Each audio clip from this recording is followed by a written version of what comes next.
Now we're going to take some questions. The first question is from Courtney of the Los Angeles Times. Thank you, Mr. President.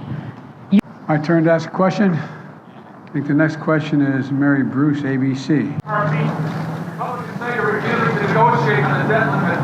Saying you're missing action. They haven't figured out the debt limit yet. Are you missing action? Thank you. On the debt limit. Happy to meet with McCarthy, but not on whether or not the debt limit gets extended. That's not negotiable.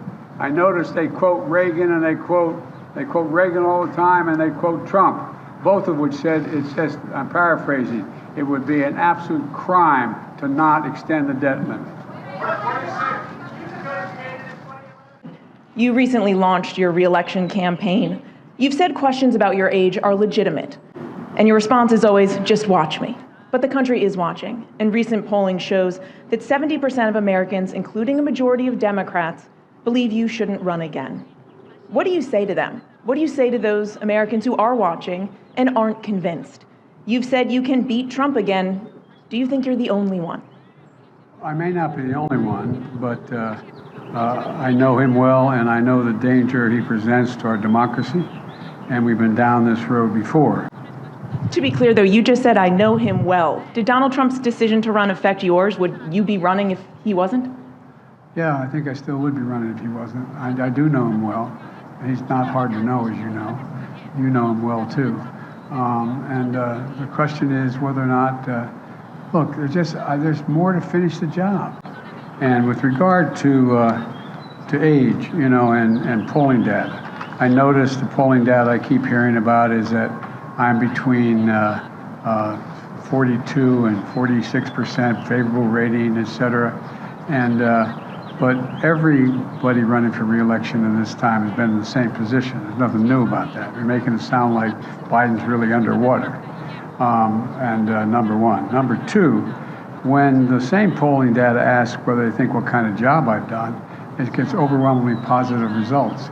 With regard to age, I can't even say, I guess how old I am, I can't even say the number. It doesn't register with me. But the only thing I can say is that one of the things that people are going to find out, they're going to see a race, and they're going to judge whether or not I have it or don't have it. Your top economic priority has been to build up U.S. domestic manufacturing in competition with China. But your rules against expanding chip manufacturing in China is hurting South Korean companies that rely heavily on Beijing. Are you damaging a key ally in the competition with China to help your domestic politics ahead of the election? Let me respond to your question first. My desire to increase U.S. manufacturing and jobs in America is not about China. I'm not concerned about China. Remember, America invented the semiconductor. We invented it. We used to have 40% of the market. For example, during the pandemic, what happened was all of a sudden everybody started to learn the phrase supply chain.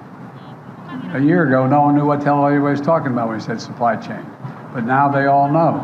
And we lost access to these semiconductors, in which new automobiles in the United States need 30,000 of them just to build a new automobile.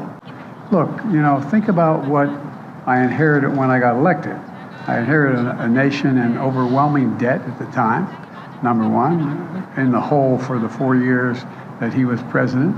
I inherited a nation that had a serious loss of credibility around the world as America first. And, you know, the first meeting I attended the G7, I said, America's back. And one of the world leaders looked and said, for how long?